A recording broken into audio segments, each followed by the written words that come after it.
നമസ്കാരം. എൻ്റെ സിനിമാനുഭവങ്ങളിലേക്ക് സ്വാഗതം. ദേശാടനത്തിൻ്റെ അടുത്ത അനുഭവമാണ് പറയാൻ പോകുന്നത്.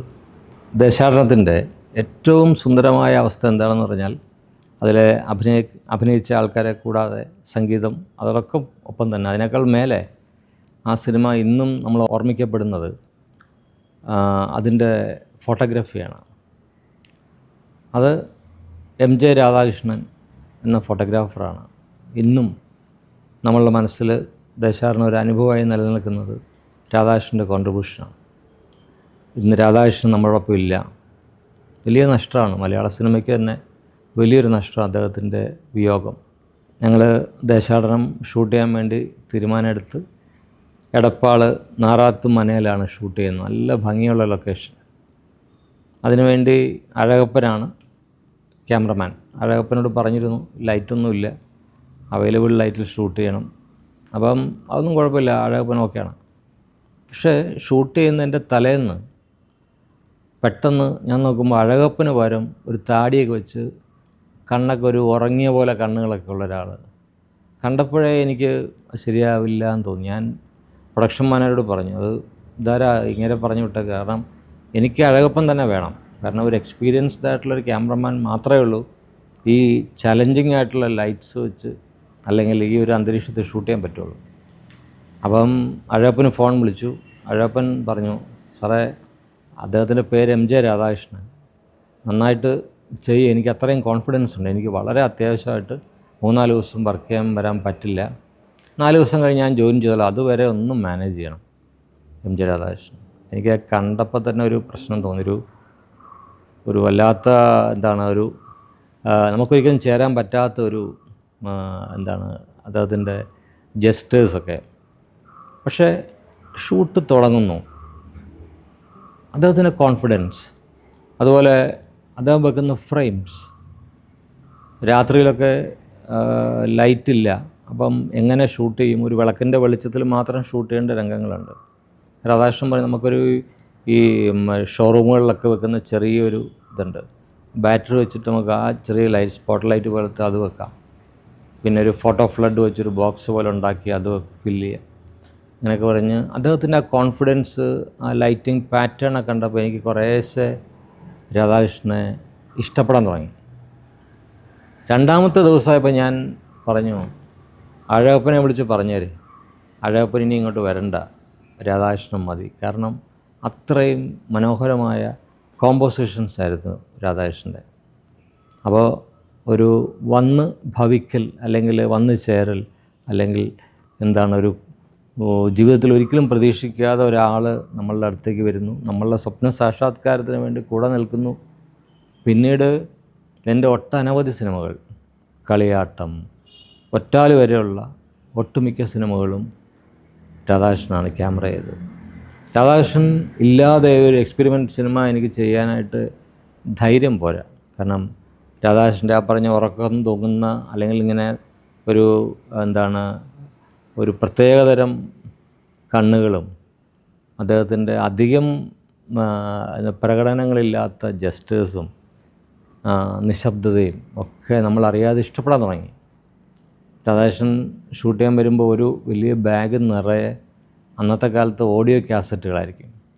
ആ കാസറ്റുകൾ മുഴുവൻ ക്ലാസിക്കൽ സോങ്സ് ആയിരിക്കും. MD രാമനാഥനെയും മറ്റു പല കർണാട്ടിക് സിംഗേഴ്സിനെയും ഒക്കെ ഞാൻ കൂടുതൽ അറിഞ്ഞത് MJയുടെ ഈ ശേഖരത്തിൽ നിന്നാണ്.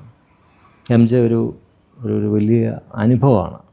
എൻ്റെ ജീവിതത്തിൽ ഒരു സിനിമ ചിത്രീകരിക്കാൻ പോകുന്ന സമയത്ത് നമ്മൾ പോലും അറിയാതെ ഒരാൾ വന്നു ചേരുന്നു.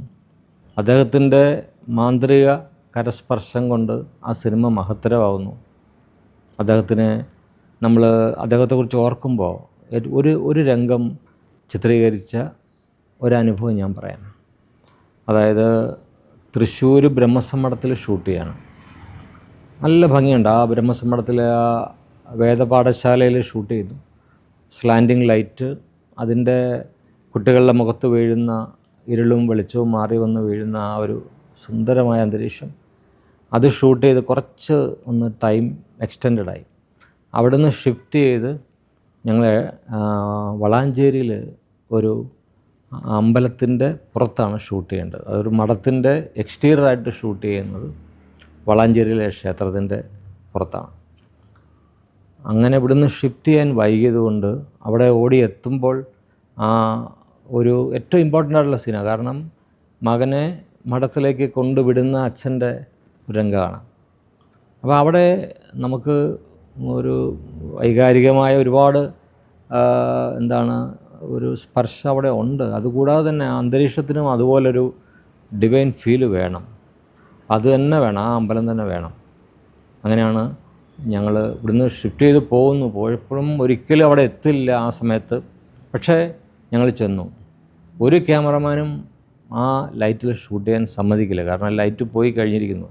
സന്ധ്യ അല്ലെങ്കിൽ അസ്തമിച്ച് കഴിഞ്ഞ് ആ ഗോൾഡൻ ലൈറ്റ് ഇങ്ങനെ നിൽക്കുന്ന ഒരു സമയത്താണ്. അപ്പോൾ അങ്ങനെ വിജയരാഘവൻ ആണ് ആ കഥാപാത്രം. അച്ഛൻ വിജയരാഘവൻ മകനെ ഇങ്ങനെ ആ സന്യാസിമാരിലേക്ക് കൊടുത്തു. അവർ കൊണ്ടുപോകുമ്പോൾ അച്ഛൻ ഇവിടെ തന്നെ ഉണ്ടാവും, നീ പൊക്കോളൂ എന്ന് പറഞ്ഞിങ്ങനെ അവൻ തിരിഞ്ഞു നോക്കി അകത്തേക്ക് സന്യാസിമാരോടൊപ്പം തന്നെ അകത്തേക്ക് പോകുന്നു. അച്ഛനിങ്ങനെ വേദനിച്ച് നിൽക്കുന്നു.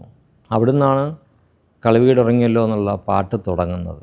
അപ്പോൾ ആ ഒരു മുഹൂർത്തത്തിൽ ഞങ്ങൾ ഷൂട്ട് ചെയ്തു. എനിക്ക് മനസ്സിൽ അത്രയും ഒരു ഇത് ശരിയാവോ, കൃത്യമായിട്ടത് പതിഞ്ഞിട്ടുണ്ടാവോ എന്നൊക്കെയുള്ള ഡൗട്ടുണ്ടായിരുന്നു. ആ സിനിമയുടെ റഷ് കണ്ടപ്പോൾ ഞാൻ അത്ഭുതപ്പെട്ടു പോയി. കാരണം ഗോൾഡൻ ലൈറ്റ് ഇങ്ങനെ വീഴുകയാണ്. ഈ കുട്ടി പോകുന്നത് അവനറിയാത്ത വലിയ അർത്ഥങ്ങളിലേക്കാണ്.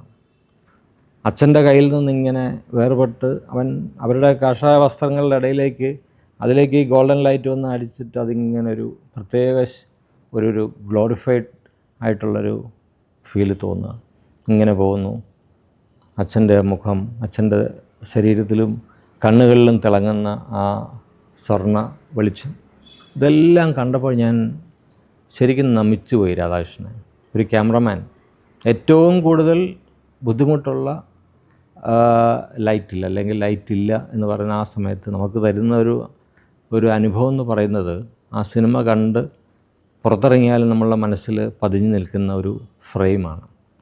അപ്പോൾ വന്ന് ഭവിക്കുന്ന ഇതുപോലത്തെ അനുഗ്രഹങ്ങൾ, അതായത് അന്ന് ഞങ്ങൾ നേരത്തെ വന്നിരുന്നെങ്കിൽ ഒരുപക്ഷെ ആ ലൈറ്റ് അല്ല ഞങ്ങൾ ഷൂട്ട് ചെയ്യുന്നത്, കുറച്ചുകൂടെ ബ്രൈറ്റ് ലൈറ്റ് ആയിരിക്കും ഷൂട്ട് ചെയ്യുക. അപ്പോൾ ഇത്രയും ഭംഗി ഉണ്ടാവണമെന്നില്ല.